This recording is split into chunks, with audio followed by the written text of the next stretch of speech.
Ghost lights on the mountain, the mystery that haunts truck drivers in Texas. I've spent my entire life driving, deserted roads, heavy trucks, and long nights with the roar of the engine as my only company. I'm the kind of guy who prefers the sound of the asphalt to empty conversations. But there is one thing I've learned on American highways. Not all silence is peaceful, and not every light on the horizon is good news. My name is Hank Peterson, and this is the story that changed everything. At the time, I was transporting industrial parts between El Paso and Austin, crossing the Texas desert every other week. A lonely stretch, but relatively peaceful, until that damn night when I first saw the light blinking on top of the mountain, where there was no structure at all. It looked like a lighthouse, but there were no lights there. It was around 2 a.m. The truck's radio was crackling with no signal. The sky was clear without a cloud, and the moon seemed to be cut in half, hanging in the sky like a closed eye watching me. I was driving along Route 90 near Marfa. I had heard stories about the so-called Marfa lights, phenomena that no one can explain, but I never believed in that nonsense. Until I saw it with my own eyes. That light, pale and pulsating, appeared on the top of the nearest mountain. At first I thought it was fatigue, but it blinked in a pattern, like Morse code. 3 long blinks, 2 short ones, silence, and it repeated. It gave me goosebumps. I pulled the truck over to the shoulder and stared, not understanding. Up there was no tower, no house, no road, just rock, wind, and death. I started driving again, but the light kept following me from a distance. At every turn, there it was. I blinked my headlights. Nothing. It blinked back. It seemed to answer.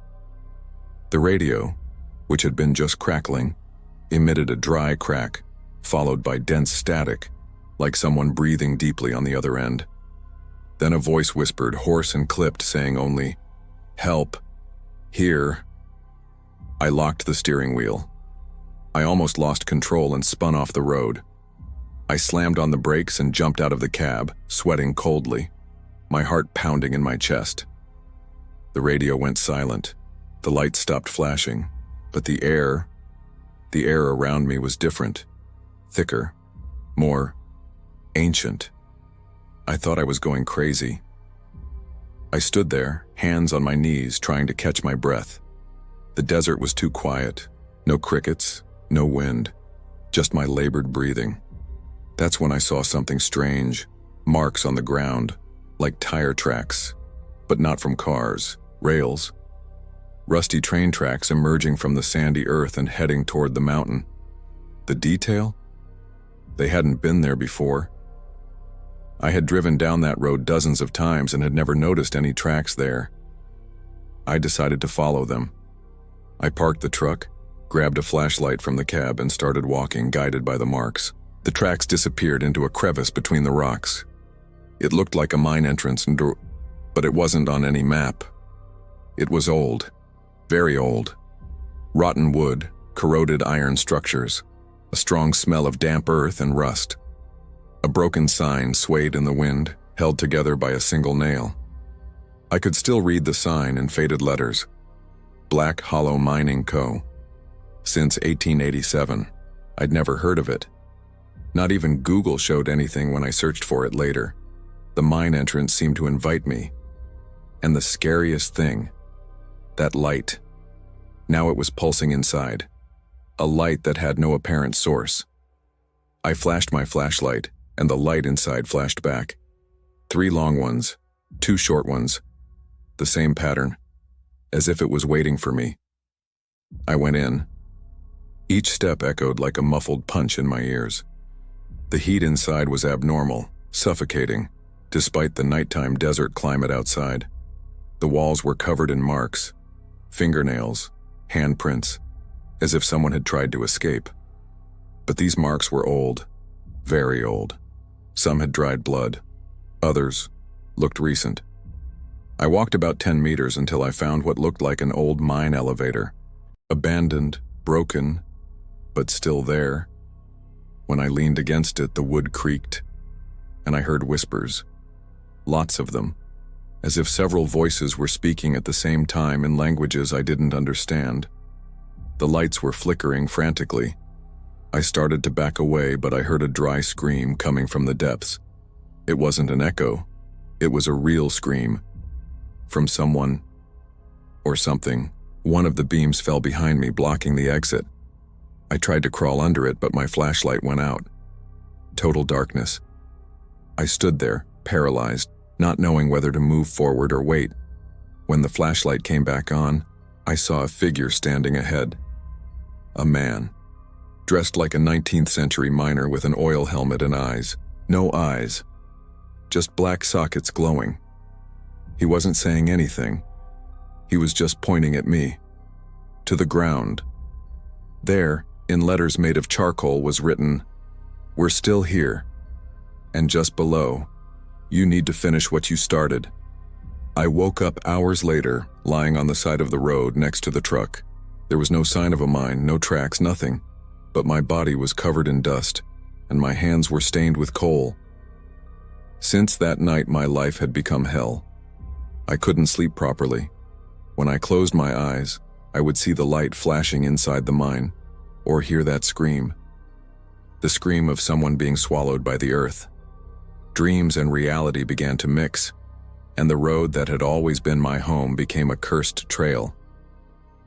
I drove back along Route 90, trying to avoid looking at the mountain, but the light, it always came back, as if it was calling me, as if it had stuck to me. One night, while driving towards Del Rio, I saw something that froze my blood. One of the miners, the same one with the old helmet and empty eyes, standing on the shoulder, staring at me as I passed. No one else saw him. The CB radio crackled, and in the rearview mirror, he disappeared. It was at this point that I began to think I was going crazy. I searched for records on the Black Hollow mine. Libraries, city archives, obscure internet forums. Nothing. It was as if it had never existed. But something showed up on my doorstep a few days later. A yellowed envelope with no return address. Inside, a newspaper clipping from 1891. Headline: 32 men buried alive in mysterious West Texas mine collapse. The photo was blurry. I recognized the terrain. It was there. It was the damn mountain. At the end of the article, something scrawled by hand in shaky letters: "Help them out. The ritual must be completed." The nightmare began to escalate. Dreams of bodies trapped under rocks, hands reaching out for help. I would always wake up to the smell of wet earth and smoke in my room.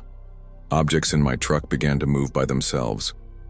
A screwdriver appeared inside my refrigerator. A lump of coal appeared in my jeans pocket, even though I hadn't used it. One night, I returned to the cab and found the name Hank written in dried blood on the inside windshield. The dashboard lights were flashing in the same pattern: 3 long, 2 short. That's when I realized I was marked. They had chosen me, and the ritual was with me.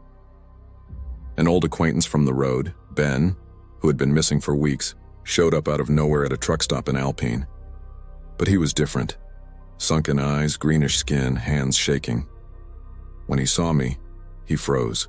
He sat down next to me and said in a hoarse voice, "You saw it, right? I saw it too. But I didn't accept it. And now they come every night." Before I could ask what, he got up, went to the bathroom, and disappeared.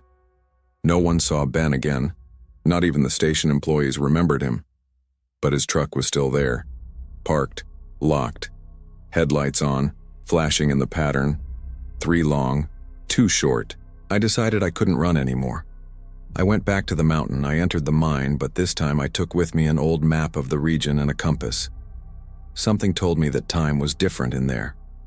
And I was right. My flashlight lasted for hours in there. My cell phone battery didn't drain, but the clock froze as soon as I entered. I stepped on the first rail. I advanced to the point where I had first seen the miner. Everything was intact, but there was now an open underground staircase, as if someone, or something, was digging inside. I got off. Down below, the temperature dropped sharply.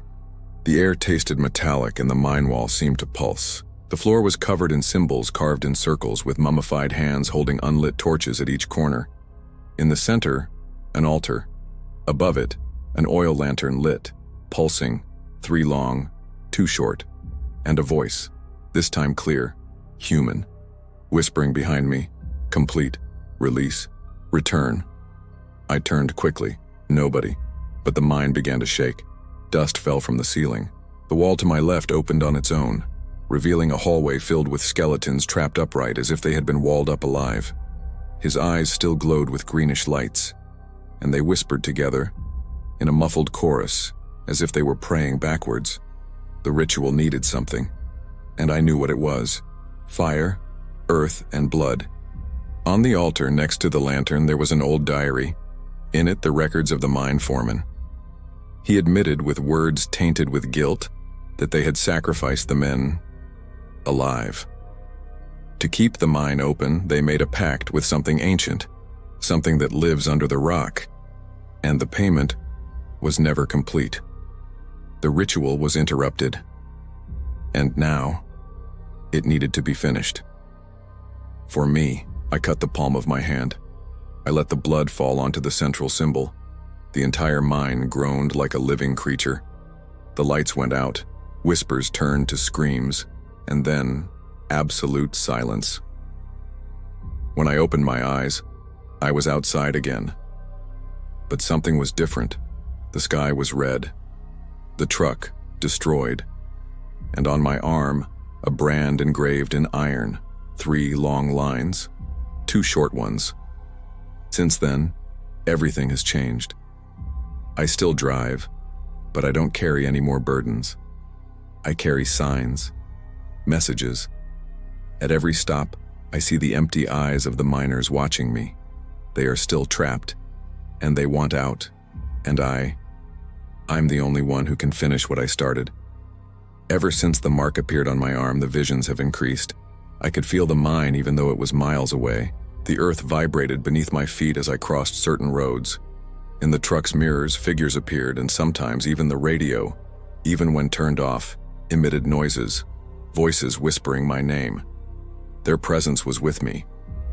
It wasn't just the curse of the mountain anymore, it was something much bigger, something that grew every time I ignored it.